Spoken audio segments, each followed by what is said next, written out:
Matos, we begin with the news from the teleSUR headquarters in Havana, Cuba.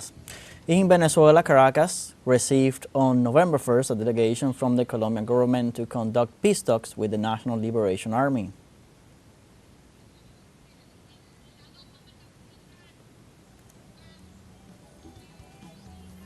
The World Health Organization said Friday that attacks on health workers in Lebanon by Israeli forces are on the rise.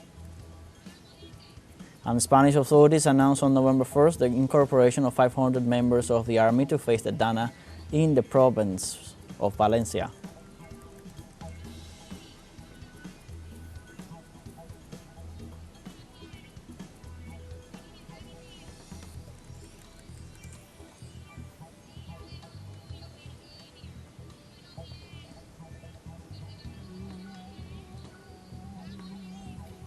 In Buenos Aires on November, the city proudly unveils its annual celebration of love, diversity, and identity during the Pride Week. The LGBT Pride Parade takes place every November with a series of concerts, a stunning parade, and after-parties.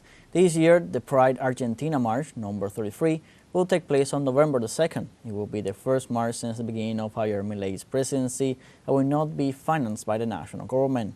The three main slogans promoted are Pride is not for sale, it is made visible and defended, stop hunger and persecution, and for a democratic agreement against hate speeches.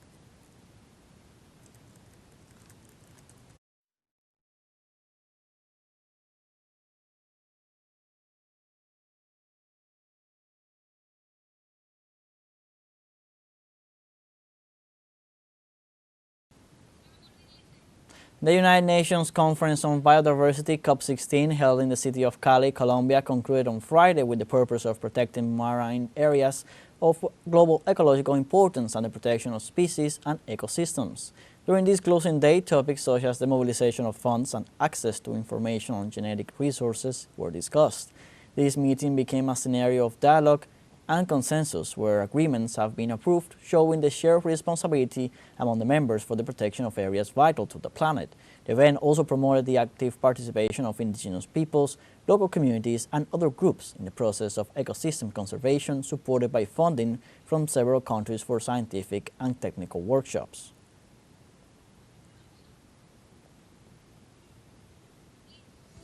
We're going to take a short break, but first, remember you can join us on TikTok at teleSUR English, where you'll find news in different formats, news updates, and much more. We'll be right back. Stay with us.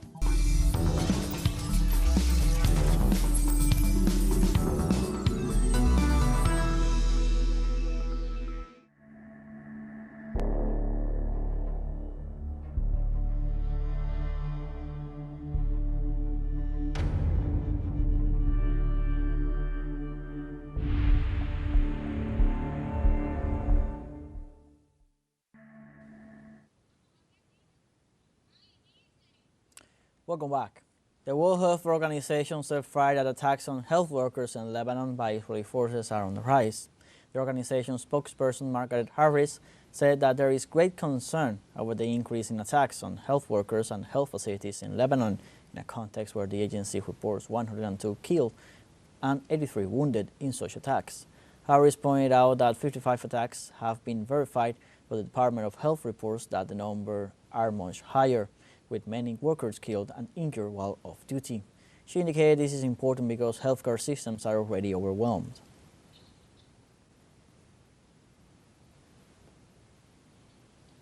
An Israeli strike hit a building in the coastal city of Tyre in southern Lebanon.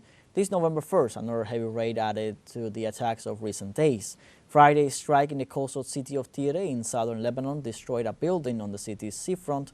Ambulances were seen rushing to the location, and also some rescuers and paramedics pulling people from under rubble. According to reports, since conflict between Hezbollah and Israel intensified on September 23rd, after nearly a year, at least 1,829 people have been killed in Lebanon.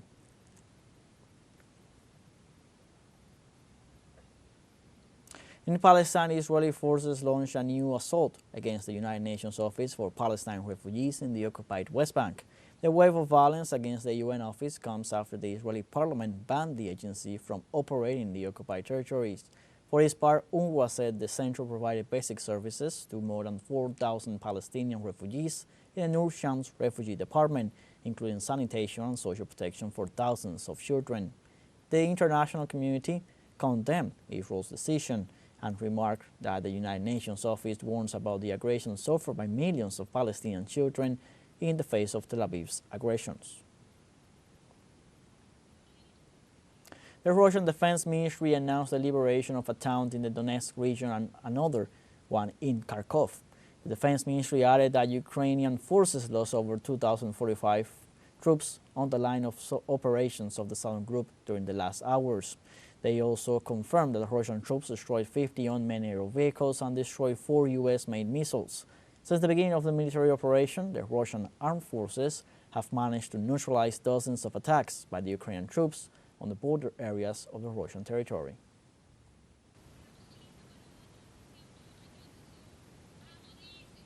And the Russian government announced that defense forces shot down at least 24 Ukrainian drones in several regions of the country. The UAVs were intercepted in the Kursk, Bryansk, Belgorod, Crimea, and other provinces bordering Ukraine. The Defense Ministry pointed out that the Ukrainian army planned to attack Russian service facilities with drones. It also noted that during October, Kiev forces intensified their attacks on oil refineries and fuel depots. In Novi Sad, in northern Serbia, on November 1st, victims are paid tribute after a train station roof collapsed, killing at least 14 people and injuring several others. Citizens of Novi Sad paid tribute to the victims of the accident when the concrete roof of the train station collapsed. Serbian President Aleksandar Vučić expressed his condolences and declared a day of national mourning for the accident in Novi Sad. He demanded political responsibility and promised that those responsible would be duly punished by the government. We're going to have a short break now, but before we invite you to visit our YouTube channel at teleSUR English. There you'll be able to rewatch our interviews, top stories, special broadcastings, and more. Hit the subscribe button and activate the notification bell to stay up to date on the world's most recent events. Found your break, don't go away.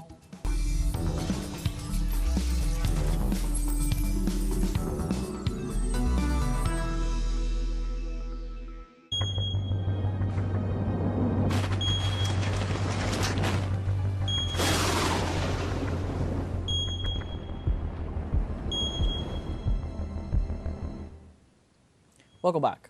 The Spanish authorities announced on November 1st the incorporation of 500 members of the army to face the consequences left by the meteorological phenomenon Dana in the province of Valencia.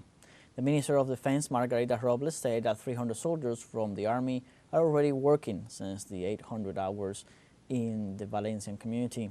One of the affected areas is the community of Chiva, which registered the record rainfall during Dana, and since Tuesday, its inhabitants have been without electricity, water, and telephone communications.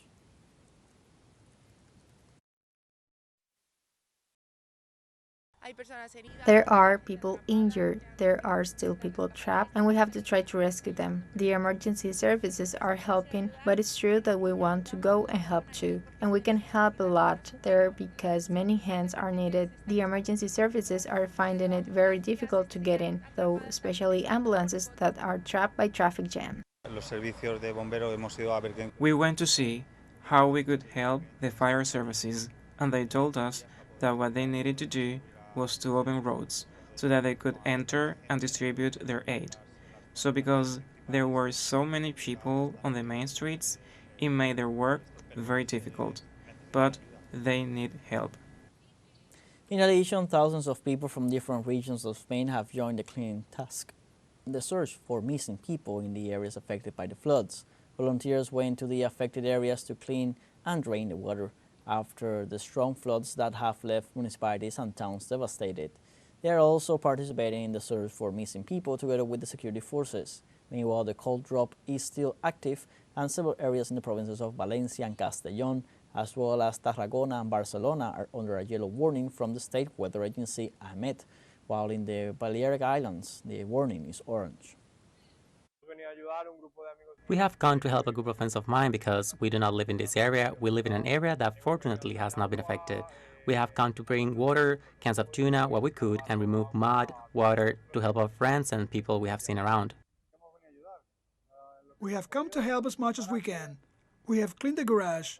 We have taken trash out of the water, out of some houses where they couldn't take out the trash because the people are older, and that is why we, young people, have to come to help and help each other, because right now there is no one to help us. What is happening looks like a scary movie. In Honduras, authorities have issued an alert given to the proximity and likelihood of storm brewing in the Caribbean of becoming a hurricane. The Secretariat of Risk Management and National Contingencies have issued a preventive alert for several departments in the country likely to be hit by the storm, and they have alerted border areas with El Salvador and Nicaragua to remain vigilant and take measures to protect the population, especially the most vulnerable sectors. The Secretariat of Risk Management and Contingencies has warned communities in areas prone to landslides and floods to take preventive measures in addition to evacuating people to safe places.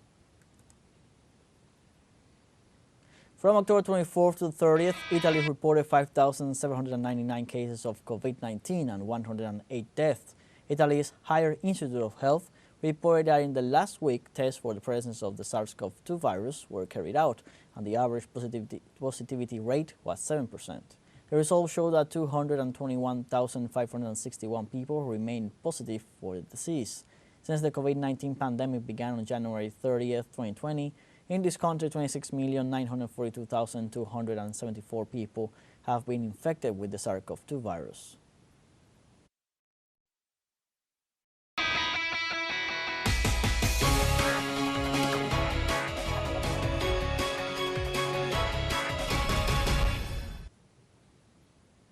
In the United States, more than 60 million people voted early in the presidential elections on November 5, 2024. Polls show that in 7 key states, the race between Republican candidate Donald Trump and Democratic candidate Kamala Harris remains even. Data collected in states such as Georgia, Michigan, North Carolina, and Virginia shows that women represent 55% of early voters, while men represent 45%. The Trump-Harris race underscores the divide in the United States, with both parties mobilizing solid bases.